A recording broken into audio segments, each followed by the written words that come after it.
So the reason we have two Chinas is actually because of the one China policy. You're not wrong, are you? You're not wrong. I guess this is going to be the China video that everyone wants to see. Are you excited? Yeah, sure. And we should probably mention, though, that just because we think something is going to happen doesn't mean we necessarily want it to happen. Like, for instance, in the last episode, I was mentioning how I think Canada could fall apart. And some people thought I wanted that to happen and that I didn't like Canada. Are you telling me you don't hate Canada? Are you saying that the maple leaf is not your, daily thing that you burn on the way to the bathroom each morning? No, my actual opinion on this is that I just don't think that the whole is more than the sum of the parts when it comes to Canada. So, like, I like the parts of Canada, but I don't like how they have to combine with each other. Yeah, I think, unlike a lot of countries, Canada is more a loose collection of places that has a very good branding for the outside world, but doesn't seem to add as much value as it destroys at the same time. Mm-hmm. And anyway, we actually did just have an election. In that, there was a thing where the popular vote was not the same as the election result, which is similar to what happened in 2016 in the America's election, where the blue party, in both cases... Yeah, I was going to say you had a reverse America. Yeah. You had a reverse America happen. Yeah. Do you know the reason? I mean, I guess you live in Canada. Do you know the reasons why? So the blue party in Canada got a very high margin in Alberta and Saskatchewan, and things were more even everywhere else. Where they already had won all the seats, right? Yeah, so they already had those seats. So having a higher margin did not result in any more seats being gained. So it's actually for the exact same reason, kind of, as it happened in America. Because what happened in America was the blue party won California by a really large margin of like 30%. And that was not worth more than winning it by like 1%. In both cases, the blue party won the popular vote, but did not win the most power in the election. Yeah, it goes to show that, especially in a federalized country, it might seem smart to just get more votes. But if you get more votes in the areas you've dominated already, it literally adds nothing. And that's how you can win the popular vote without even coming close to winning a majority of seats. Like 121 seats, which is the number the Conservatives won, or the Blue Party won. It is like it's almost a third. Like it's wild how little that can be because their vote is too concentrated in areas they already won, right? Yeah, and so because of this, it might not be Quebec that causes Canada to fall apart. It could be the West that causes it to fall apart. This is because the more you align towards Quebec to try to keep it in, the more you alienate the West. And so you can't really have them both at the same time. Counterpoint. Yes? Counterpoint here. So if you look at California, the exact example we're using in the reverse, it's funny because they're both Western states, kind of having very strong blue results compared to the red found to the east a bit of it. But if you look at California, despite their huge blue party swing, there isn't a Californian independence movie. There isn't a falling apart of America happening from it. It just kind of is accepted as like, oh, that sucks. It was mostly just a internet thing in both cases that the West was talking about separation the same way California talked about separation. It was nothing official yet. Calexit. Yeah, Calexit and Wexit. Wexit. There's no way Wexit is a real thing. The Saskatchewan premier at the time of the Quebec referendum has stated that he had secretive talks about what would happen in the case that Quebec actually chose to leave. One option they could be is just to stay in. The other option they looked into was splitting with the rest of the West to form their own country. And the third option they thought of was joining America. While admitting that this is the thing that happened, he also said that he didn't like it. But in the case that Canada was going to fall apart, he was thinking about what was best for Saskatchewan. So when one part of Canada falls apart, there is a precedent that other parts will follow suit. And what you're saying is Wexit is a real possibility. You're a Wexit believer. I think it's just talk at the moment. It could become something more if things develop that way. So all of our chaos that comes about because of our elections is something that China really likes. Got to tie it back into China. Because they get to point to us as an example of like saying, hey, you see that democracy thing? It's not working out for them that well. So maybe you should continue to support the Communist Party. Do you know that China has a lot of very local democracies, but they deliberately make them as corrupt as possible? They try to make them, on such small levels that people go, wow, democracy can't work for 500 people in this small village, then how can it work for a country of 1.3 billion? Long live the CPC. And I think it's a really good strategy, honestly. Yeah, that is part of their strategy. They point to the corrupt local officials to state that the Central Communist Party is the one who is tackling this corruption. And thus it makes people like the central government over their local government. Yeah, it's definitely true that you can make issues and then solve them and then seem way better than if you just didn't create the issue. China is actually a very weird country in the sense that they're very localized while centralized at the same time, that tends to be a thing that's common with India in a way, because they're both really large countries. One thing that is interesting to note is China has this thing called the Hukou system, which is essentially like a citizenship for each province, where if people move to a different province, they're kind of like illegal immigrants in their own country. So it's funny because this is the exact system the USSR used. They had localized passports to each region. And even to this day, Russia has internal passports, which is something I don't think any other country has. Like, to move within your own country, there is a form of ID that you need. And I wonder if it's a coincidence or not that the two largest communist, in air quotes, countries both use this system of kind of limiting people's movements. Because it seems like the opposite of the stated point of communism to some extent, no? Like, it seems like a big... Well, that is how communism usually ends up happening. But before communism, China did actually have some form of Hukou system. So it's kind of more of a socialism of Chinese characteristics type thing. I love socialism of Chinese characteristics. My favorite type of socialism. But is the Hukou system still in place to this day? Yes, it's still in existence to its day. It's less rigid than before. You can change your Hukou if you pay a fee. Really? Wait, no way. That's insane. That's silly. That's crazy. You can change your... What? You can buy citizenship from the other provinces? Well, you can buy citizenship in Canada. Oh, really? How much? If you invest a certain amount of money, you can become part of the investor class immigration, which allows you to become an immigrant, which eventually lets you have a citizenship. Controversial opinion here, like wildly controversial with like both political wings, but because the UK has a similar system, I think I know the amount. It's in the millions. It's somewhere between 1 and 5 million. But I think if you're going to put 5 million into a country, you should sell citizenship to anyone. Like, what does citizenship really have value as anyway? Not too much. Might as well sell it, right? So when China was more communist, the Hukou system was a lot more rigid. And like, for instance, there was even rural Hukous and urban Hukous. And this distinction was important as communism was very pro-proletariat rather than pro-peasant. And thus the proletariats were favored over the rural Hukou. So having an urban Hukou, even if in the same province, like during the famines, for instance, would have given you priority in that situation. Wait, they gave food based on the level of these passports during famines? Yeah, like the welfare system was given preferential treatment to the urban resident. This was something that the Soviet Union obviously did too, as well, because during like famines, they would take grain from the rural areas and send it to the cities, because that was where their base of support was. Wait, it was for support reasons? I thought their logic was always a bit more like, the people in the cities are the ones who... I thought it was like an ideological decision to basically say, screw the people in the countryside, they can do what they want. Oh yes, it was ideological. Okay. Because communism is for the proletariat, so they were ideologically in favor of them. But the thing about that is that if you're ideologically in favor of a group, that group will also be your support base. So there's practical reasons as well as ideological reasons that mesh into each other. Okay. Oh, and they use the justification of... Man, this is a subject I'm so outside my depth on. Like, communism is... The fundamentals of communism are just... I can't even properly follow this one, I feel like, without being like, okay, yeah, I'm just keeping up with that. So I think all of this food was... If you were in a city, you were worthy of a lot more food, and therefore the city people did better. The proletariat.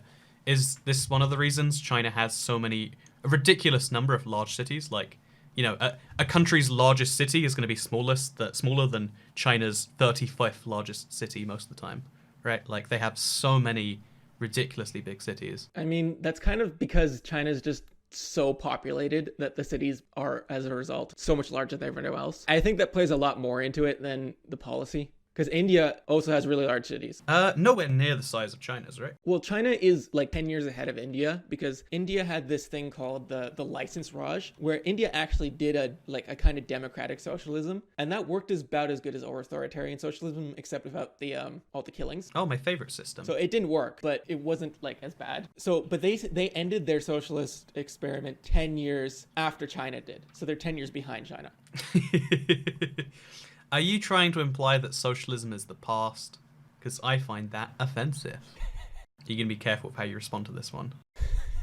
Well, well, actually, no. Socialism is the future. Every society goes through 4 modes of production. The slave society, feudalism, capitalism, socialism, which then becomes communism when the state withers away because the state still does all the same things it was doing. It's just its political character disappears because people won't perceive it as being the state because political power is only when one class uses it to oppress another class. And thus when everyone is a proletariat in the same class, they will not perceive the state as political and therefore won't be a state anymore. And thus it will be communist utopia. So as long as we all make the exact same amount of money, have the exact same skin tone, all live in the exact same place with no differences in opinion ideologies, then what you're saying is perfect communism can exist. Yes. Oh, I am so excited for that, true communism phase.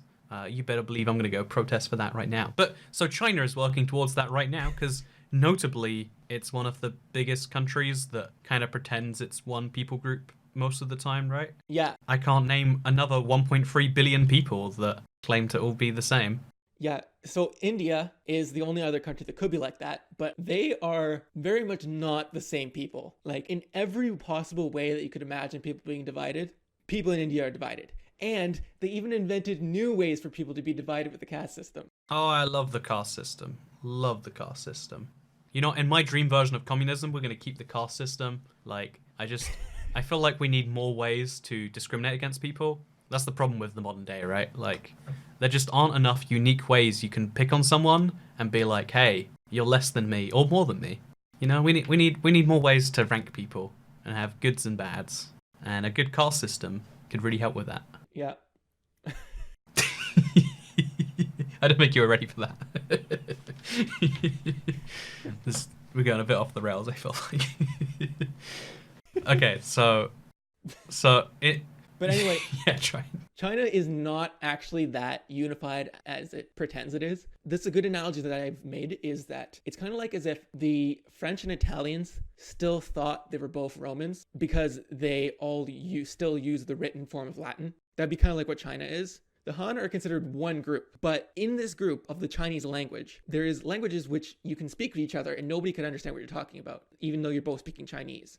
And really what it should be considered is a language family, like the Romance language family of the Sinitic languages, where Mandarin is one of them and Cantonese is another. And I think it's called Wuhoo dialect of Shanghai is its own, etc. Yeah, Shanghaiese is a and real... These people, yeah. Shanghaiese. Yeah. And so Mandarin is like based on the Beijing dialect. So it's kind of like if you have French and Italians claiming to both be Roman. I mean, they do both use the Latin alphabet, do they not? I think you'll find that Frenches and Italians kind of like they are both the same people group, if you really think about it. Because isn't Latin America a place? Are they not called Latinos because they use Latin-based languages? So really, what you're telling me is that French people and Italians are the same. That's the lesson I'm learning here. Yeah, I suppose they are. If we're using our new Chinese overlords way of determining things. Now's a good time to mention this podcast was brought to you by Raid Shadow Legends, the greatest game by...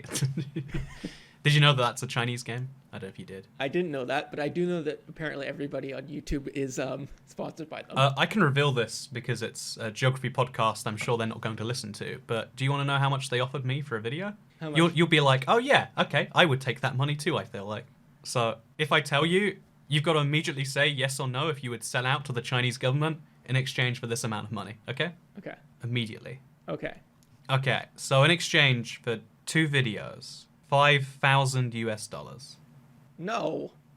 What? That's not even that much. Really? Oh man.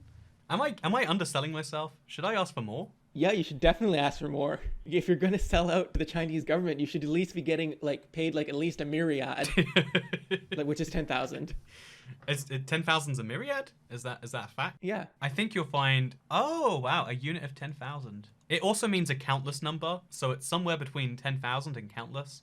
Although I guess you could argue 10,000 is countless, depending on how long you have to count. Huh. What a wacky thing. Anyway, no, China's where all the good brand deals do actually come from. They totally gave me a free phone, which is why I support the Chinese government's position on all these things. And I think that France and Italy basically are the same country, just like how Beijing, Shanghai, and, Tibet might as well be the same place. I mean, besides geographic differences, what's the difference? They're all on China time, are they not? Yeah, it's not like in Xinjiang, they have their own local time, which is 2 hours behind Beijing time. Nobody uses that. Not a single person. Nope, they use China time because China is one country with one time zone. And, geography might dictate that they should have, 3 time zones? Like, maybe a bit more, 4 even? I think maybe the most far eastern parts could be in, like, a Japan time. But no, we can't do that. Those are imperialists.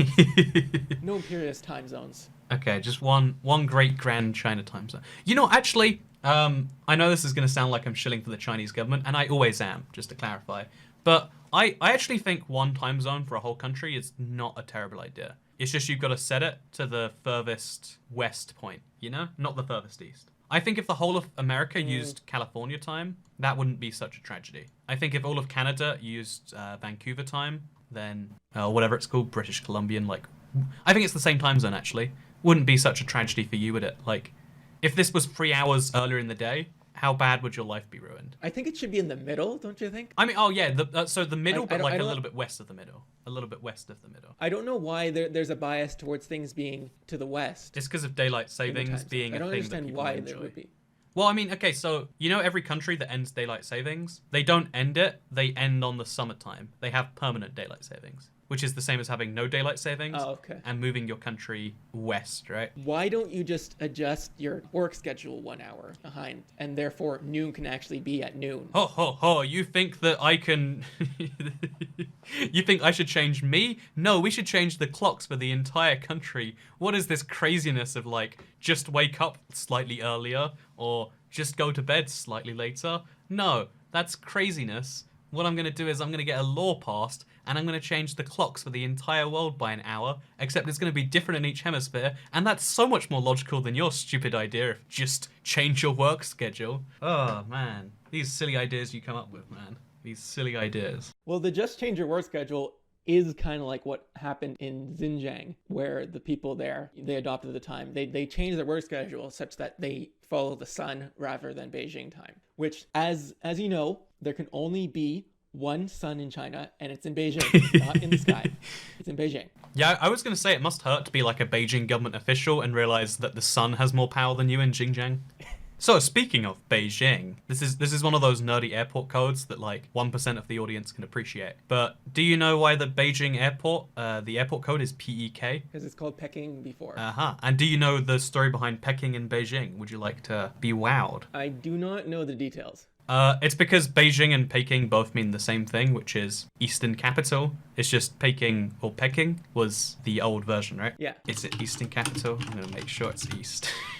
Oh, no, it's Northern. It's Northern capital. Oops. Tokyo is actually also called Eastern capital. It is, yeah. What's it actually? Is it Edo? Is Eastern capital? And Tokyo. No, wait. Yeah, Tokyo. Is Tokyo just Japanese for Eastern capital? Kyoto is capital because Kyoto was the old capital. And so Tokyo is Eastern capital, I think. I like that. Okay, so Peking just meant Northern capital. Beijing also just means northern capital, but it goes back to that dialect thing you're saying where you can take entirely different words, but they mean the same thing because different parts of the Chinese language, which is one language, as our Chinese overlords, of course, would agree, I think. But yeah, fun fact. So that means Peking duck is actually Beijing duck, if you've ever had that. Yeah. Is that a big thing there? And it's called northern capital because the north-south division is a lot more pronounced in China than east-west. Because the difference between east-west is basically like nothing and like everything. So the north-south division is the more salient division. I actually don't know how it's divided. I know the climate is wildly different in Beijing to Shanghai and Hong Kong. Like, Hong Kong is humid and hot all year round, and Beijing actually has seasons. But beyond that, I didn't know there was a huge north-south divide. Oh, yeah. In the south,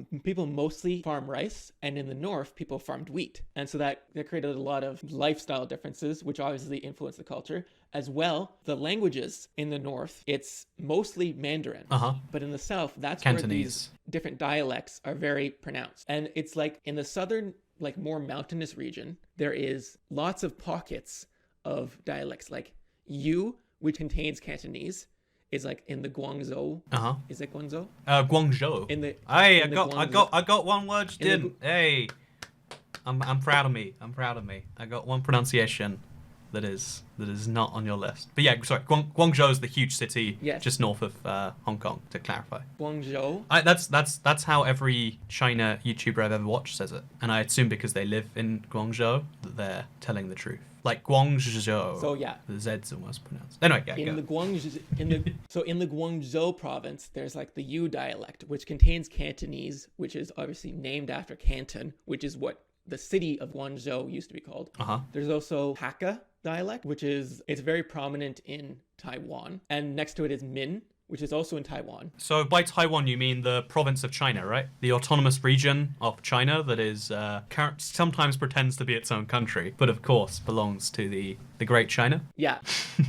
So what happened was the Chinese people from southern China mostly moved to Taiwan. There were usually people who spoke Hakka and Min dialect. But what happens is the central government in Taiwan will use Mandarin, the same as the government in Beijing will use Mandarin, because that's considered the official dialect that's used for neutral purposes, because you can't use Min or Hakka because people only speak one of them. They don't speak both of them. But everyone speaks Mandarin, and thus that's the language of administration. Is it comparable to how India has two major languages and then English is the bridge language between the two of them? Yeah, India has two major language families, the Dravidian and the Indic languages. The Dravidians don't like to use the Indo-Aryan languages, which is also called Indic, because, I don't know. But English is a lot more neutral, and thus it doesn't create local divisions, and thus they end up using English even though it's a foreign language. Yeah, foreign language of a power, they have a questionable relationship with it sometimes, but I think that shows the power of English. To go back to the Canada thing, it's kind of the same thing of like, if you have a neutral language that everyone can communicate with, that's more important than deciding what the language is, right? That tends to be the way things happen. And in China, the way this works is it's Mandarin. But the people who don't speak Mandarin, obviously they are inconvenienced by this, and it tends to be seen as the rule by the central Beijing dialect. And thus it can cause issues. And in people who don't even speak any Chinese languages, that can cause even more issues. Like, for instance, Tibet. The Sino-Tibetan language family, there are related languages, but Tibetan is not a Sinitic language in the same way that Cantonese is a Sinitic language, and thus there's even bigger drifts with that. And with Xinjiang, the Uyghurs speak a Turkic language. They wouldn't be considered East Asian like the rest of China. They would be a Central Asian country. They'd be full on like a Kyrgyzstan, a Tajik, like they'd be one of those countries, you know? They'd fit in with one of those Stan countries far more than they fit in with China. Xinjiang is Stan. Yeah, that area was actually one of the historical limits of China, as they tended to have issues expanding past the Xinjiang area. Like, they did, under the Tang Dynasty, manage to get into Central Asia, where they fought the Islamic caliphates in the Battle of Talas. But shortly after that happened, a general from that region called An Lushan started a rebellion against the Tang, which resulted in something crazy, like a significant chunk of the entire world's population dying during that war. And the Tang managed to survive it, but they never recovered to their former extent after that happened. And eventually they did collapse, as things tend to go in China, where in Romance of the Three Kingdoms, it starts by the empire long united must divide, and the empire long divided must unite. And that tends to be the story of China. The empire long demanded must unite. That's beautiful. Yeah, that was the opening of the Romance of the Three Kingdoms, which is kind of like the historical epic of China from the ancient time. Man, when I'm sure this isn't just me, but like China is a really hard country to keep track of as it goes back through time, because it's not China, it's the different dynasties, and then before the dynasties, it's like, you know, the thing you just mentioned there, and it's insane. It's hard to even keep track of like where this China was, these China precursors didn't have the same territory. They didn't really have the same goals. They didn't, they fought the Islamic Caliphate at one point. And it's like, how is this the same place? Well, yeah. That today does what it does, Like, tell me if you disagree with this, but every other country, you can kind of follow it back 1,000 years without too much difficulty. But it's impossible to do the same for China without really having to learn every single intricacy of each dynasty. Well, yeah. So like I said earlier, China is kind of like as if the Roman Empire fell apart, but then it just kept reforming itself and falling apart again. And everyone was kind of had to pretend they were still Roman during this entire time. In Europe, the Roman Empire did not keep forming itself. They tried, but it was kind of weird because they had a German Roman Empire with the Holy Roman Empire. And so that it kind of didn't work. The Holy Roman Empire. Oh, yeah. That is a hard one to explain, yeah. I mean, okay, here's a fun debate, because it's one of, if you're talking about history, it's one of the best questions that can come up. Was the Holy Roman Empire Holy Roman or an empire? It was none of them. Because that's a trick question. I've heard the debate that actually it kind of was a little holy, and it kind of was Roman in the same way the Romans were, and it kind of was an empire, just a very federalized one. Like, that fact's so widespread now that people start to argue against it. Yeah. So, I agree with you on that point. It kind of was all those things, especially in the beginning. Towards the end. Oh, yeah, the beginning. Yeah, that's the reason why people say that is that towards the ending, it wasn't any of those things. Yeah, literally, yeah, none of them free. They were warring with themselves so often that if that was an empire, they're doing a very bad job at it, that's for sure. But to tie the Holy Roman Empire back into China, so the Holy Chinese Empire, as we shall now call it, reformed and unformed a bunch of times, but it's made of so many components that are just foreign to most people to this day, right? Like, everyone knows some of the most famous provinces, like, oh yeah, everyone knows Shanghai, everyone knows Beijing, or Hainan. That Hainan is the Hawaii. Oh, that is the perfect callback. Of That China. is the perfect callback. Honestly, yeah, I've heard Hainan is actually a beautiful place to go. They pay a lot of influencers a lot of money to go and promote it because it's got an official tourism zone where you don't need visas to go and stuff like that. So if I ever go to Hainan, you'll know what the reason is why now. The thing about calling it the Hawaii of China is that it's like that Holy Roman, not holy, not Roman, not empire thing, where it's said so many times that people start arguing against it. And apparently people who go to China say they really don't like Hainan. It's sort of like the elitist tourist opinion, sort of, where like it's over touristed. So therefore the people who are in the know are like, oh no, that place is not good. Yeah, I definitely experience this every now and then, where like anything where there's lots of tourists is not very good for tourists to go. Because every single tourist experience you want is not one you want to share with 1,000 people, most of whom are not very respectful. For instance, do you know, I'm going to tell you now, you probably don't know what this is. Do you know those famous orange posts that you see in Japan all the time that everyone takes pictures next to? I have never heard of this thing before. So like, imagine a bunch of orange gates all next to each other, so that it kind of looks like a tunnel off them. Oh, you're talking about the shrines? Yeah, it's a Pacific. I don't know what they're called. The gates. the gates.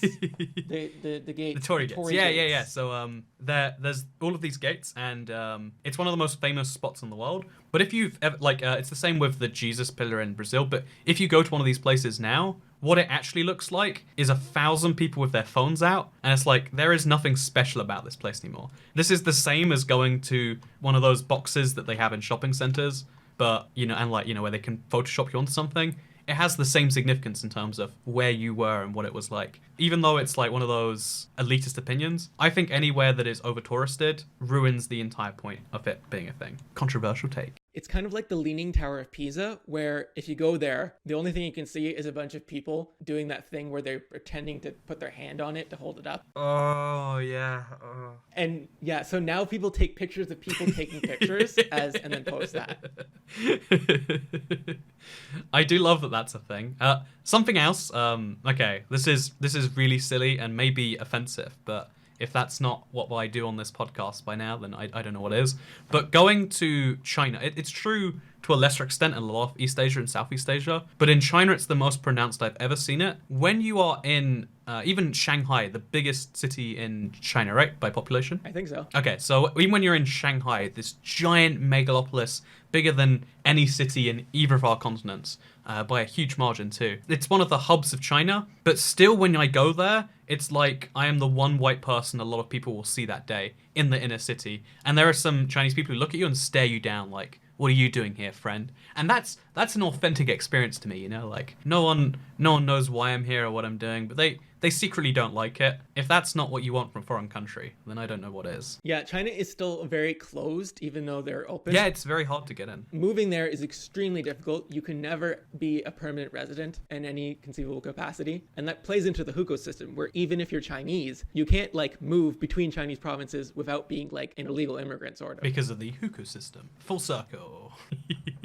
Yeah, the migrant workers from the rural areas that moved to the coasts, they were used in the Chinese, where it became the factory of the world. They actually had less rights than the usual Chinese person would if they had a coastal Hukou. And thus they don't get like funding for going to school or any sort of social welfare programs, even the minimum amount that the coastal areas gave to their own Hukou holders. And thus it was very easy for the companies there to exploit these workers in order to pay them even lesser wages than they otherwise would have if they were using local. So there are these migrants within China that have a similar level of rights as you would as a foreigner, and that's either beautiful or terrible depending on how you want to cut it. Like it's beautiful that you can have the same rights as a local, but it's terrible that local can have the same rights as a dreaded foreigner, right? They can be deported in the same way you could be deported.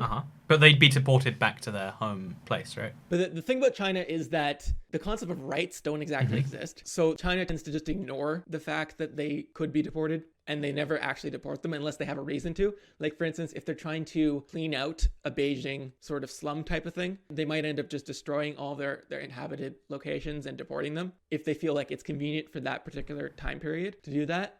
For foreigners in China, it could be the same in that they could just send them away and they can never have a permanent resident status. But also at the same time, the foreigners could actually end up being treated better because China needs to keep good relations with the people the countries they are from. The whole game of trying to play the world is basically China's big talent, right? Like trying to respect the world while also exploiting the world, while also claiming they hate the world and that they're in direct opposition to the world, while also trying to steal lots of different ideas and properties from the world. And they seem to balance all of those things surprisingly well, given how entirely oppositional they all are, right? China manages to do lots of things that sound like they're diametrically opposed to each other at the same time and be successful. Yeah, that kind of reminds me of like the Sino-Soviet Split, where it happened because after de-Stalinization, they were accusing the Soviets and other socialist countries of not being true socialists because, like, you know, they had market economies or they were not fighting for America. But then China, through the course of this split, ends up aligning itself with America and adopting a market economy. But would you say it's a market economy? It really depends on the province. There's two different versions of three worlds theory. One is the Western version, which states that the first world is us, capitalist economies that have like free markets. The second world was the Soviet Union, which was a planned economy. And now some provinces of China are still essentially planned economies. Like, for instance, the steel industry is still owned by the Chinese government. And in the steel provinces, they still fundamentally operate in a second world manner where the economy is planned. And of course, the third world in our definition is like the underdeveloped countries where there's not much economy, whether it's planned or market economy. Now, China has a different way of seeing this. And this actually explains why they can be a market economy and still think that they're the true communists. The first world are the imperialist cores. So this is America and the Soviet Union. They considered them the drivers of imperialism around the world. And China thought it was a victim of imperialism from both the Soviets and the Western powers. And the second world is the allies of the imperialists. So this would be the NATO, as well as the Warsaw Pact, who are both second world in this definition, as well as Japan, which is second world as an ally of the United States. Now, third world is everyone else, where the people who are victims of imperialism, essentially, and China is one of them in China's definition of the third world. And of course, in our definition of the three worlds theory, it was actually allies of the United States, allies of the Soviet Union, so like Soviet Union and China and the Warsaw Pact were second world in our estimation, and third world were actually the non-aligned countries. So Sweden was technically third world in the original definition, and the leader of the non-aligned movement was India, So they were technically like the capital of the third world countries. Basically. Wasn't the I thought the founder of the non-aligned movement was Tito from Yugoslavia, no? That might actually be true. Oh, apologies. The thing about the non-aligned movement was that it was a bunch of people who didn't want to be aligned. All aligning together. For their own reasons, cooperating, all aligning together to say, no, stop messing with us. So there's probably a lot of founders.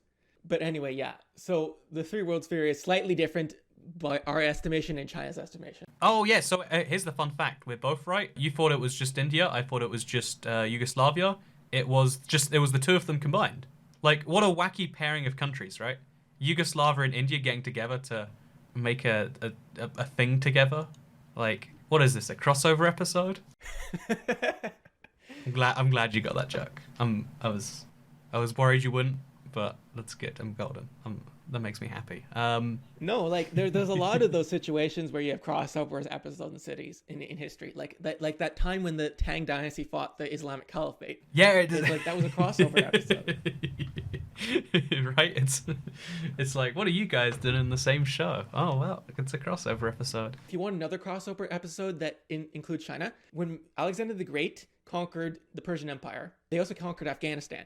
And the Afghan Greek kingdom, the Greco-Bactrian kingdom, it lasted longer than all the other ones. Like, the Greeks controlled Afghanistan longer than they controlled Greece. The Greeks controlled Afghanistan longer than they controlled Greece. That is insane. The Macedonian kingdoms, they fell to the Roman Empire before the Greco-Bactrian kingdom fell. And the Greco-Bactrian kingdom also expanded into being the Indo-Greek kingdom, which lasted until 10 AD. Which means it lasted longer than the Ptolemaic Egypt as the other Greek kingdom in the West. So the Greek kingdoms in the East lasted longer than the Greek kingdoms in the West. It's like the Roman Empire, but again, it's the exact same situation, the exact same story. Actually, yes, that's exactly the situation. But then even further east. And they lasted long enough that Hellenistic philosophy managed to make its imprint on Buddhism. And thus, it was the Greco-Buddhism that the Greco-Bactrian kingdom developed that ended up eventually spreading into China. And thus, the Buddhism in China is Greco-Buddhism, essentially. That was then developed Chinese characteristics, obviously. Buddhism with Chinese characteristics? Heck yeah, sign me up. The Greeks and the Chinese ended up fighting a war over heavenly horses, as they apparently liked the horses the Greeks had a lot, and they wanted some. I cannot imagine. So it was a very brief period of time when Greeks and Chinese were fighting. The Greeks and the Chinese managed to fight over something. Heavenly horses, too, of all things. That sounds like a fan fiction, a really bad fan fiction. That doesn't even, like, you could be describing some weird, like, thing you're reading on a fan fiction site. It would have just as much bearing on my life, That is insane. The way I see Chinese history, it's kind of like DLC for world history. That's a pretty good way to put it, actually. That's a pretty good way to put it. I feel like we need to talk at least some amount, though, about Hong Kong, Macau, and maybe even like the free ports of China, like Shenzhen and stuff, because Hong Kong is a wacky place, right? Have you been? Have you met someone from Hong Kong? What's your exposure to the great city? There's obviously a lot of immigrants from that area in Canada, so I probably have met people from Hong Kong, even though I didn't necessarily know if they were Chinese from Hong Kong or Chinese from anywhere else. It's weird because a lot of them call themselves Chinese and a lot of them call themselves Hong Kongers, and you have no way of knowing, which one they necessarily are, right? Yeah, actually, something that's interesting is like 300,000 people who have Hong Kong citizenship are also Canadian citizens, and thus like 4% of Hong Kong is Canadian. So is that 4% of people from Hong Kong are in Canada, or 4% of people in Hong Kong are Canadian also? 4% of the people in Hong Kong are Canadian citizens. Does that mean they were born in Canada and have moved back to Hong Kong? How does that either work? They were born in Canada or moved to Hong Kong, or their parents had Canadian citizenship for whatever reason, and they had their children in Hong Kong who still retain the Canadian citizenship because they got it from their parent. I've had this idea for a while now, and this is a really stupid tangent, but if you wanted to have kids with someone and ensure that you and that person had the best dual national kid, what would be the best two countries in the world to have a child with? Like, would it be like the US and China? Or do you think you got to go more classic, like, Great Britain and Singapore? Do you take the two? How do you think you get the most powerful child passport in the world? So here's the thing. The Chinese do not recognize dual citizenship. Oh, do they not? Oops. No. So with that in case, you can't really have a Chinese dual citizenship. The Chinese won't recognize it. They'll think you're just Chinese or you're just American. So which American can be Hong good Kong? in some ways or not good in other ways. Yeah, I think dual citizenship's messy if they don't recognize it. Yeah, very messy. So as a result, the Chinese citizenship is not very good to have if you're trying to double it up. I think that having something where you have access to the EU is good for one of the citizenships and American citizenship as the other one. But here's the thing, American citizenship can have drawbacks because if you're an American citizen, no matter where you live, you have to pay US income taxes. Oh, that is the most ridiculous true fact in the world. Yeah, it's you pay it no matter where you live in the world until you give up your US passport, right? Yeah. And I think, to be fair though, that's because, I mean, like, there's a part of, I hate that. It sounds ridiculous to tax your citizens overseas in the world. I think the US is the only major country that does it, right? Yeah, I think they're the only country that even could do that. Yeah, because the American citizenship is so valuable that people will keep it even though they have to pay taxes. Yeah, that was my kind of point. You're basically paying a yearly fee, like you're paying a subscription fee to America at that point, you know? Yeah. Which is, pretty much. if I could pay, 1% of my income, something like that, I think it is, and be American, it'd make my life like 1% easier, I would say at least. Well, the thing about that, it wouldn't be 1%. It would be the entirety of the US taxes that are higher than your local taxes. I think that's how it works. But in the UK, our local taxes are higher than the US's because healthcare and stuff, right? And I mean, it's not, I'm not actually directly that, but like something taxation model not being quite as progressive. But if I pay more taxes than I would in America, then are you saying there'd be no difference? Because I'm not sure that is how it works. I think what happens is you can deduct from your income the amount you paid in taxes in the other country. I'm confirming what you're saying right there, because that makes a lot of sense, what you just said. Most American expats do not owe US tax. Okay. But does it work where you can deduct the income you taxed from another country from your income to not pay the US tax? Is that how it works? It only works up to $102,000. So if you earned more than that, you would still pay some US tax on the amount above that. And then here's the wacky thing, Obamacare would also apply to you. So that's a weird niche. That's something. And because you have to file a US tax return every year, you can get child tax credits, but also you have to pay more taxes because more dependent. Jesus, yeah, you're right. America's the only country that can get away with this and have anyone actually do it. Also, here's a fun fact, again, we can cut out the talking about the tax specifics because tax is a tax. But a fun fact I've learned after a bit of Googling, after that bit that was, maybe just cut right now, is that if you actually cut your citizenship, you actually don't immediately have to stop paying US taxes. You can still be caught up to for the next 5 years, which is insane to me. No other country could even pretend to enforce that, right? No other country. Okay. It's That is insane. Fun fact. So, okay, we're going to pick two countries. You reckon one has to be EU and one has to be like a powerful non-EU country? Probably the US, right? But excluding the income thing. No, it has to be the US. Okay. So what you're saying is, as long as the UK is a member of the EU, I need to find myself an American wife and I need to have a kid. And then we can make a mega passport baby. That's exactly what I'm saying.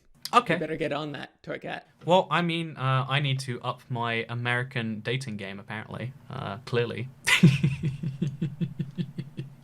That was a fun little tangent. I like that. Yeah, I feel like Hong Kong is a really interesting thing because it clearly is its own place, while the people there are clearly Chinese ethnically, right?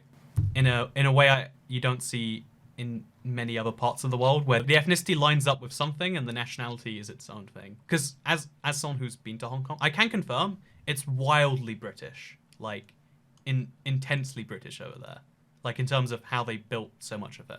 But yeah, at the same time, it's also wildly Chinese. Hong Kong speaks Cantonese, which makes it slightly different than Mandarin China. But the area immediately adjacent to Hong Kong also speaks Cantonese. It's just that it's not the official language there. Yeah, whereas... So in Hong Kong, Cantonese is the official language. That's one of the things that makes it so distinguished, is that even though they're all Chinese, they're Han Chinese, right? The ethnic term, they're Cantonese speaking. And therefore, when mainland Chinese people go there and vice versa, it can be a bit confusing, right?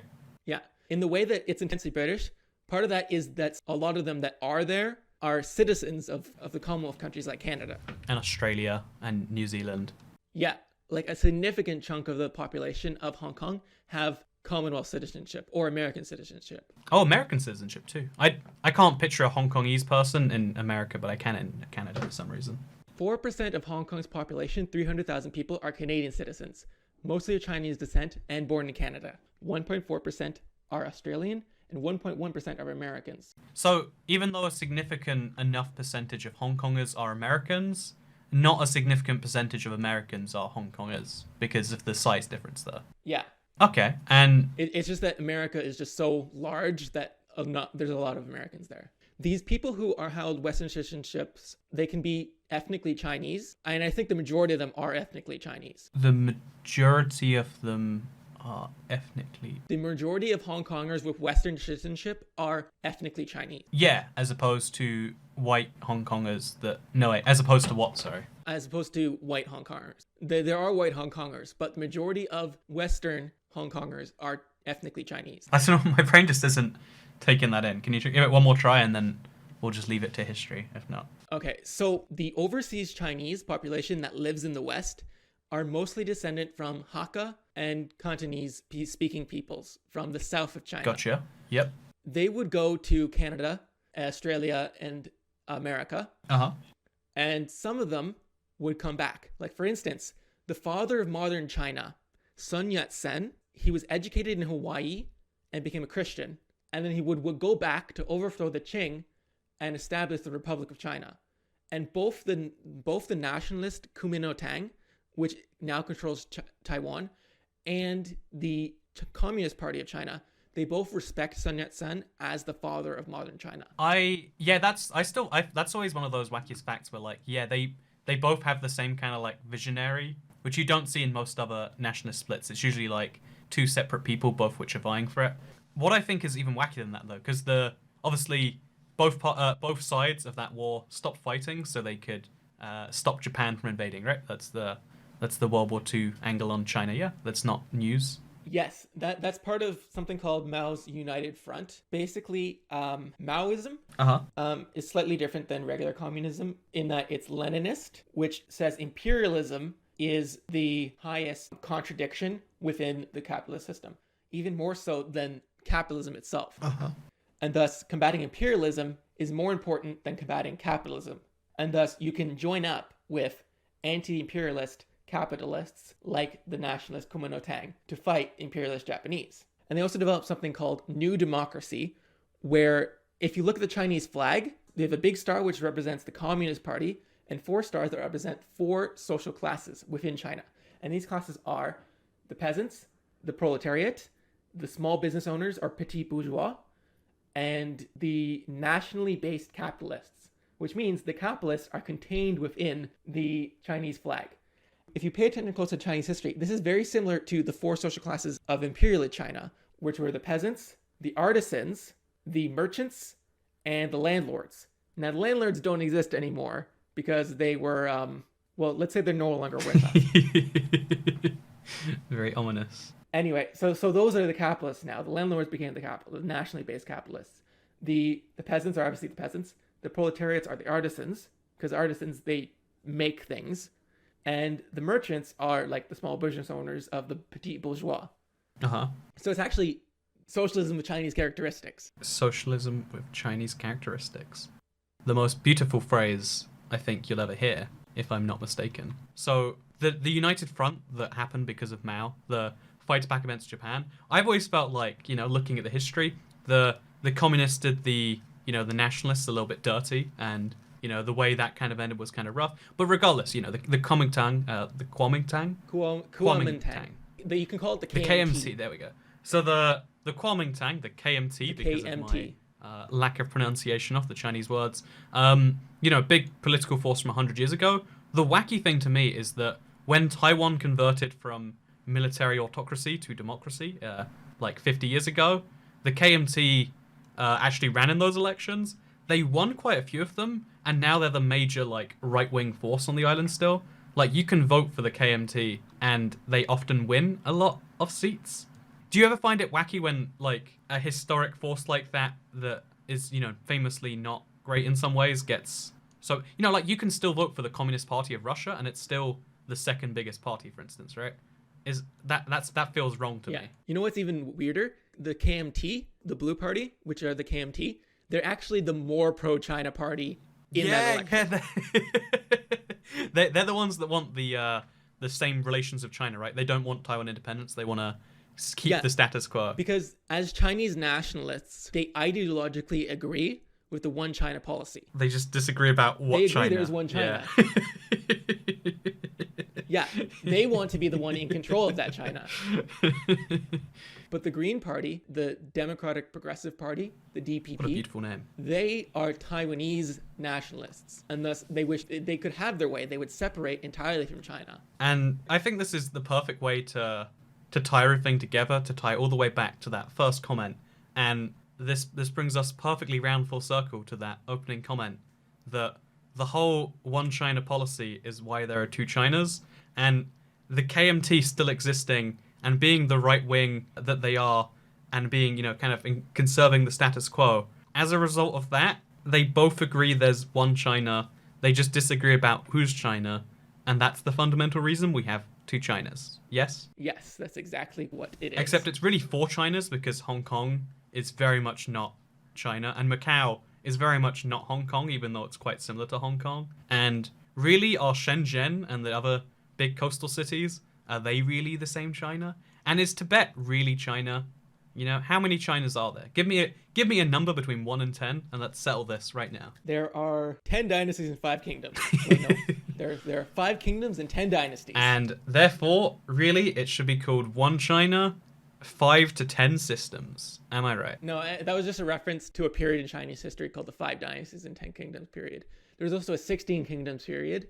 There was a 3 kingdoms period. China actually has a habit of numbering things. Like, for instance, in the Cultural Revolution, there's the 3 olds, old ideas, what are the 3 olds? Can I make a joke that the reason they like numbering things is because they're good at maths? Or, should we keep that?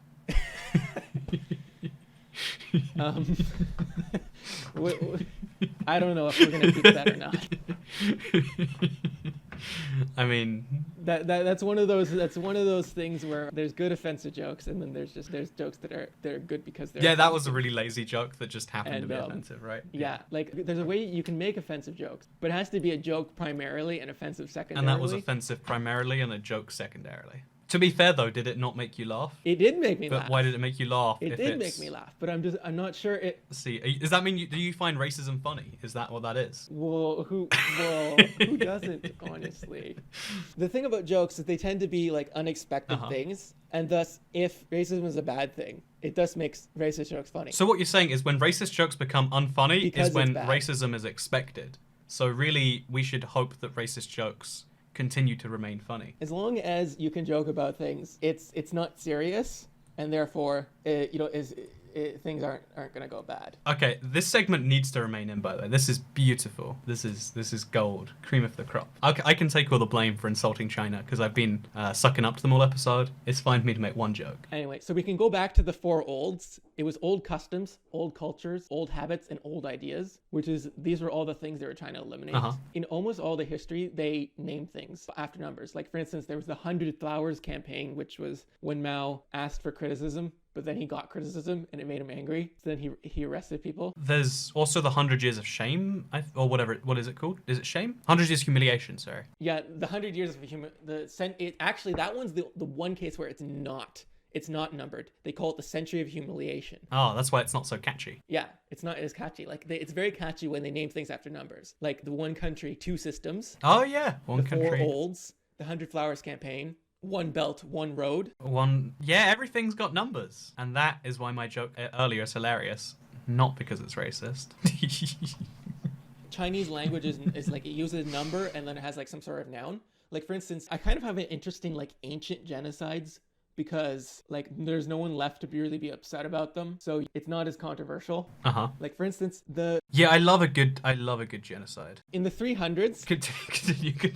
Like, for instance, there was an uprising of the 5 barbarians in like the 300s in China, and this was after the 3 kingdoms period. where there's a lot of war, and thus the area was depopulated. And Chinese leaders invited people across the Great Wall to come and settle and farm. Oh. And so there was 5 barbarian groups who may or may not actually have been barbarians. They may have been related to the Chinese, but they just called them barbarians because they didn't like them. And thus these groups eventually they rose up and started their own kingdoms. And thus when the Chinese regained control, a Chinese general ordered that all the barbarians in China be killed. So 5 in Chinese is Wu, and thus the 5 barbarians are called the Wuhoo, and thus there was a Wuhoo Genocide. Boo-hoo. Yes, the Wuhoo. The genocide, the Wuhoo. And they were called Wuhoo. They were called the Wuhoo. Wait, the genocide's the Wuhoo Genocide. The Wuhoo Genocide. Yes, there was a Wuhoo Genocide. Wuhoo Genocide. Sorry, can I just say, I don't think we can end on a better topic. Can we just end this with Wuhoo Genocide? And yeah, I think can we end on literally Wuhoo Genocide? Like those words. So if there's one thing you can take from the last fair number of minutes, it's that Wuhoo Genocide is a factual statement.